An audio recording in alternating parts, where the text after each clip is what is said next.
In this world of woe, so much suffering and misery.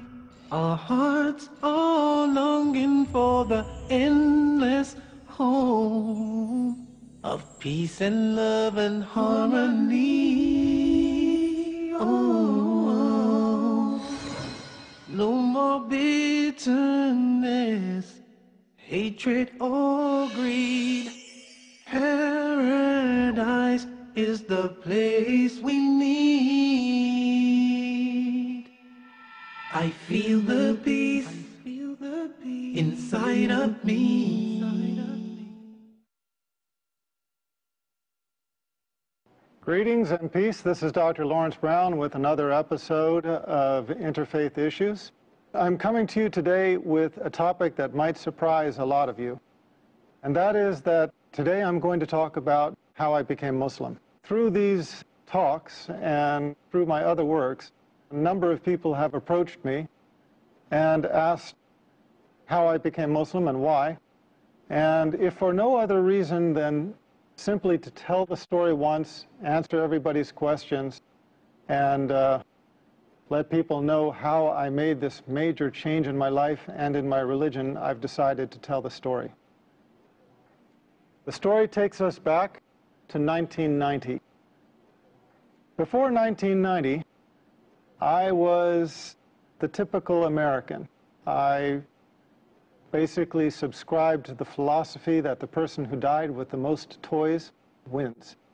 I had spent my life accumulating different things of this world, and that was the only thing that I knew. That was the only objective I knew in life. In 1990, my second daughter was born. I guess I wasn't listening the first time. When my first daughter was born, Christina, about 10 months before, she did something I had never seen any child do before, and that is that she was able to stand from the very first day of life. From the very first day, if I put her on her feet, she would stand upright by herself. Now, I'm a doctor. I'm a medical doctor. I understand that that is something that a newborn baby is not supposed to be able to do. But I didn't see it as a miracle. I saw it as something interesting, something charming about this child. But I guess I didn't get the message. I guess the message had to come to me twice, and the second time in a more dramatic way. So, 10 months later, in 1990, my second daughter, Hannah, was born. Now, Hannah was taken directly from the birthing room in the hospital to the neonatal intensive care unit. And at the time, I didn't know why. They did not tell me. I was a doctor working in the hospital. It was George Washington University Hospital, one of the most famous hospitals in the United States. That was the hospital where President Ronald Reagan went when he was shot. You cannot fault the medical care at that hospital. They had the highest medical care. So when I found out that my second daughter was blue, I was very concerned. I went and saw her in the intensive care unit. From the level of her chest down to her toes, she was a dusky, the only way I can describe it is a gunmetal blue, this deep, deep, dusky kind of blue. Now, for those of you in the medical profession, you understand what that means. A lot of people, even outside the medical profession, understand what that means, but for those of you who don't, you know how when you look at the veins in your arms, in a pale-skinned person like myself, those veins are blue. The reason why is because blood, when it is carrying oxygen, is red. When the blood does not have oxygen, it turns blue. And that was the color of my child. We took a cardiac ultrasound it showed that she had a coarctation of the aorta. Now, the aorta is the major vessel that comes off of the heart and then sweeps down to the rest of the body, carrying all of the blood for the body from the chest down. And a coarctation is a critical narrowing in that artery. We could see where the artery was normal size. We could see where it was normal size on the other side, but right in the middle, there was this tight coarctation where the artery narrowed down to almost nothing. So that was the condition of my child. She was dying. Her body was suffocating. Now, as a doctor, I understood what this meant. I had assisted on numerous cardiothoracic surgeries.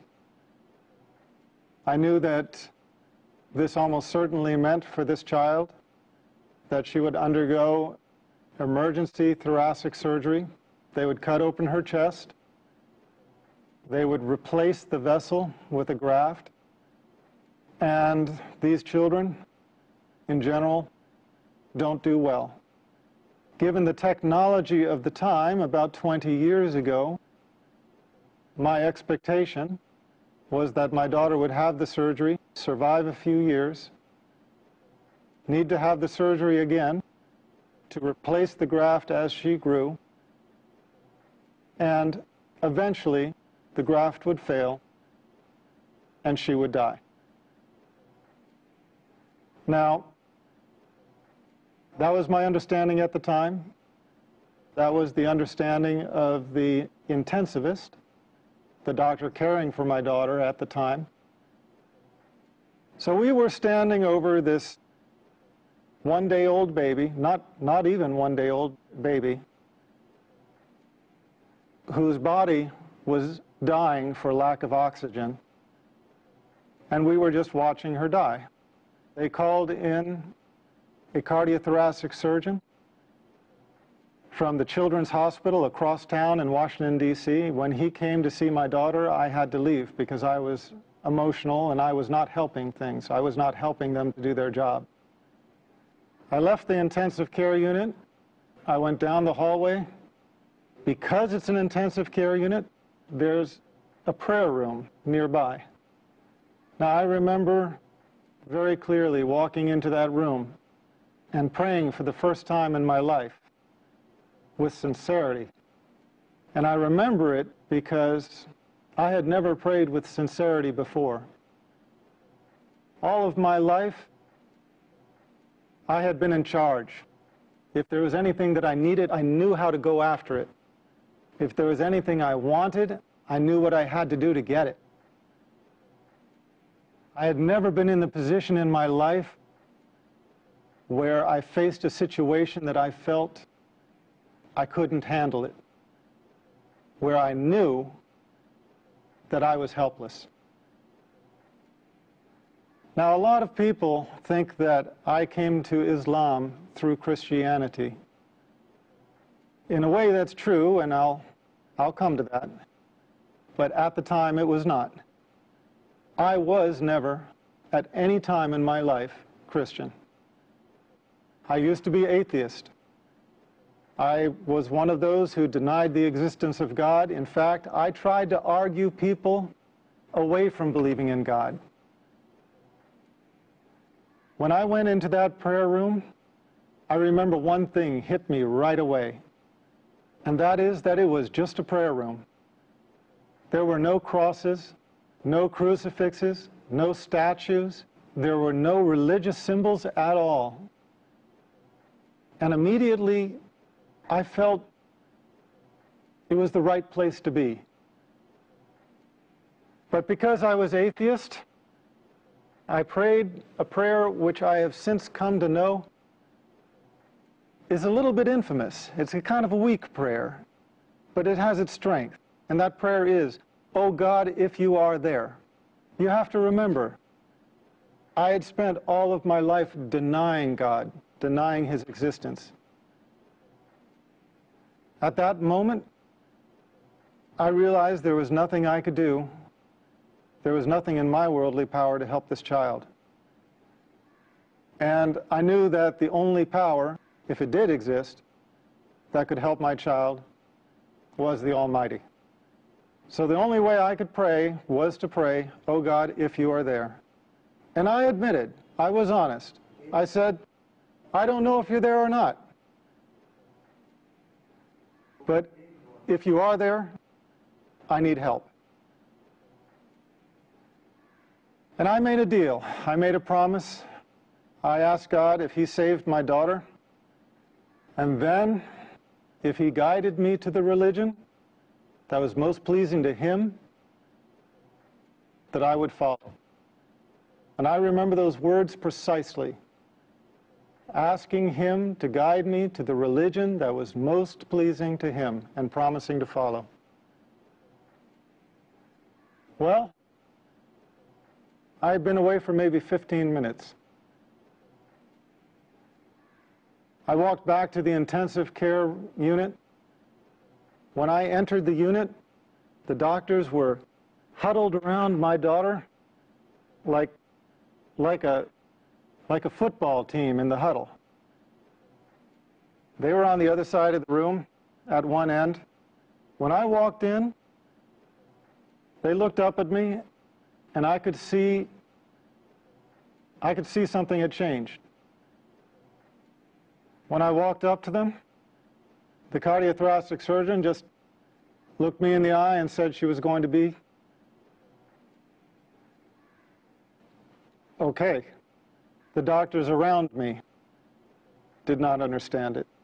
He went on to give an explanation.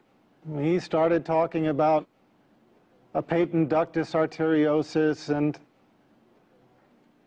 how he explained the fact that my daughter was going to be okay. And I looked around at the other doctors' faces, and I realized that I was not the only one that did not buy that explanation. And I realized that although that explanation worked for him, it just simply didn't work for me. I had prayed with sincerity for the first time in my life, and I could only believe that this was the hand of my Creator. We took an ultrasound before that showed this life-limiting condition. We took an ultrasound after, and she was completely stone-cold normal. She never had surgery. She never had medicine. She just went to becoming a completely normal child. As a matter of fact, she entered college this year. When I saw this miracle, I realized I had made a promise. And I realized that if I did not fulfill that promise, I would be blameworthy. So I started searching. I had promised my Creator that if He would guide me to the religion most pleasing to Him, that I would follow. And the last thing I wanted was to die with that promise being unfulfilled. I would love to continue and finish the story all in one go, but we have an obligation to our sponsors, and so I ask you to be patient, bear with us. We're going to break for a few minutes. We'll be right back. Welcome back. This is Dr. Laurence Brown again, speaking on the subject of my conversion to Islam.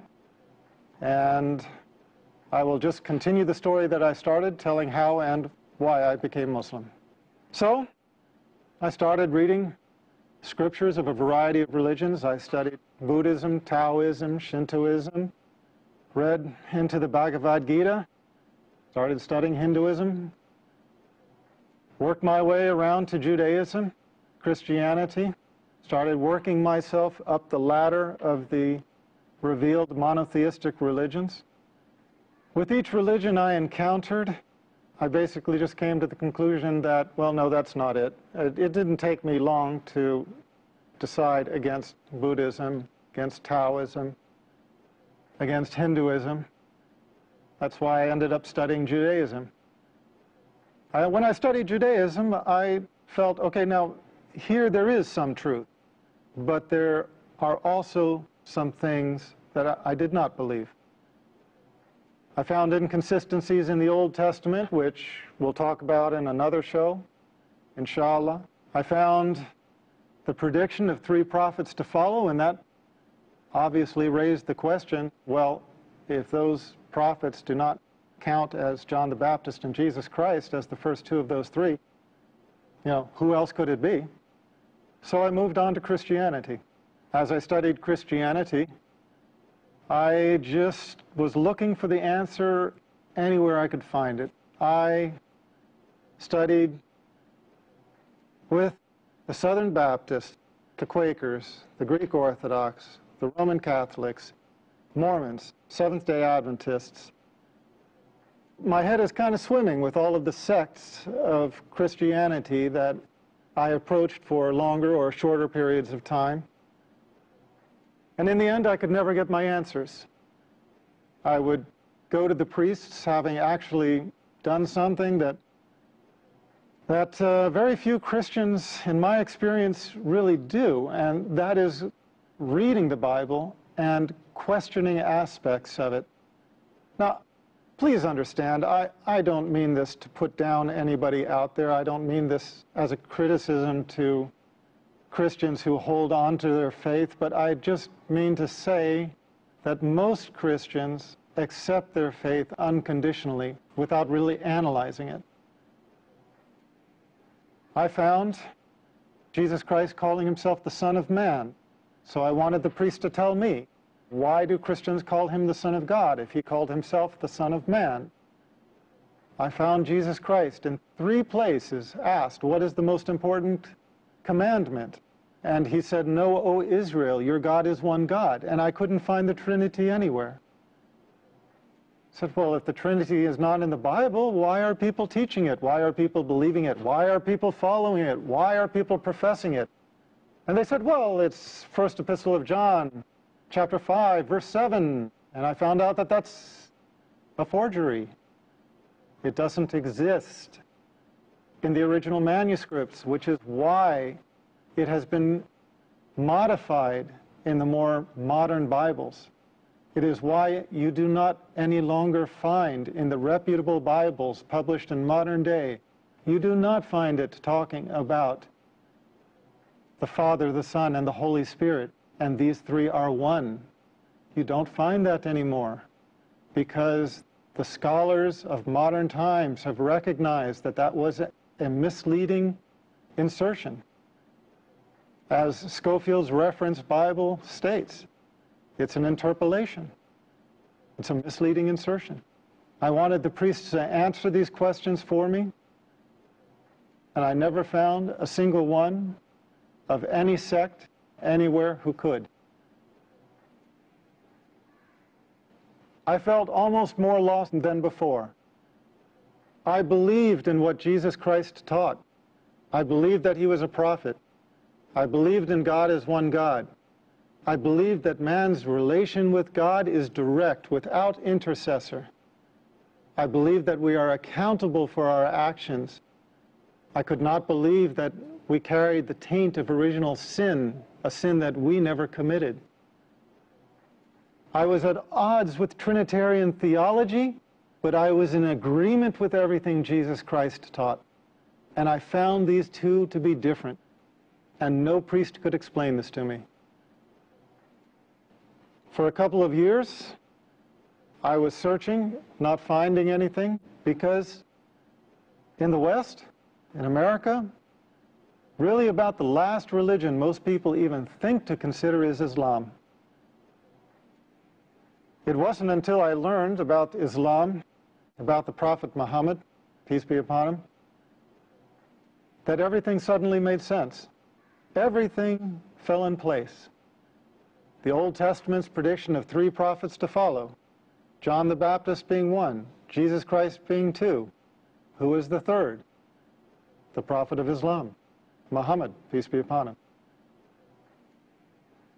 Everything else fell in place. All of the teachings of Jesus Christ, his teaching that God is one, his teaching that the prophets, including himself, were men, his teaching that we are directly accountable to God, without intercessor. no saints in the way, no priests that you have to make confession to or seek absolution from. No, our account is directly to God without intercessor. And I found the consistency in the creed throughout the chain of revelation. This was my reason for embracing Islam. I found in Islam the answer to my search in the continuity of the chain of revealed revelation. I found Islam as the conclusion in the chain of revelation. Now, that's my story. It's a very personal story, and maybe nobody benefits from it except for me. But it seems like everybody has a testimonial. And God guides who He wills. And if you are sincere, He will guide you to the straight path.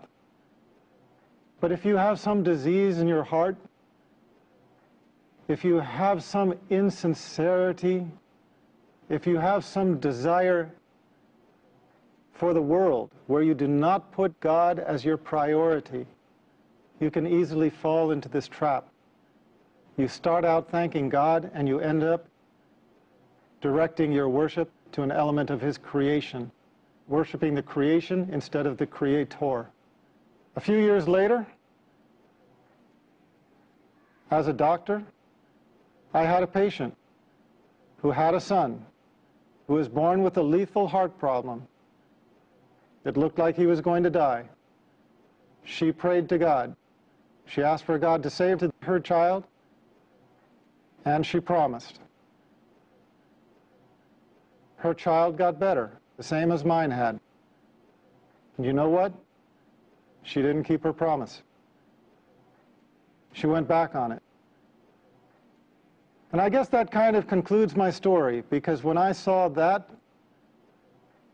I realized that I didn't become Muslim because I'm so smart, because I figured it out, whereas somebody else maybe didn't. No. Here was this woman in the exact same situation. She was praying for the salvation of her child with a lethal heart defect, just as I had had a child with a lethal heart defect. And what was the difference between the two of us? The difference was simply that Allah guided me to Islam and made me sincere. And for whatever reason, she did not. She failed in her test. If there was one message I would send to the audience, it is just this. We come to the religion of truth not on our own, except as we ask for it. Allah guides those who He wills.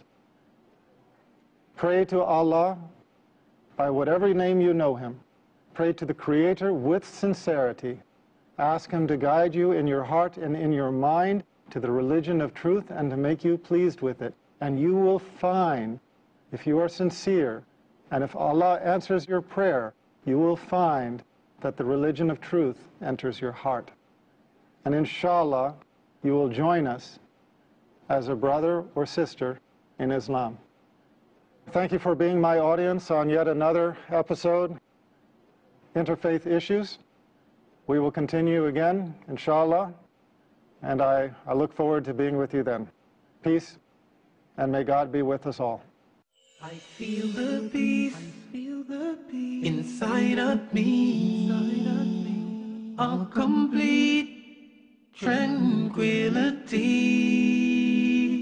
I remember Allah, He remembers me. Feel the peace, feel the breeze.